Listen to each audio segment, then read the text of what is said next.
Hey there friends, in this video I'm going to be showing you how to find your uploaded files inside of Claude AI.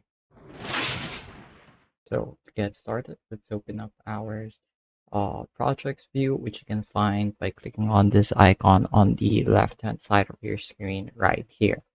And here you're going to be able to see all your active projects.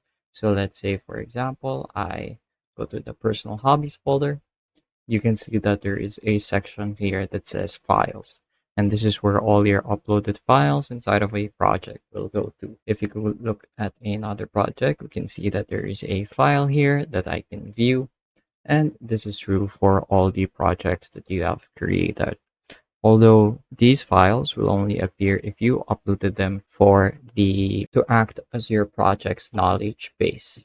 But if you want to find the individual file per chat, you're going to have to go to your chats menu, which you can access by clicking on the bubbles here on the left hand side of your screen. And here you'll be able to find all the content here at the top right of yours. If you look here, you're going to be able to see a small button that says files. If you click on that, it's going to show up all the artifacts that Claude has created, as well as any of the content that you've uploaded. So that's going to be it for this video. I hope I was able to teach you something new and something useful. And as always, thank you for watching.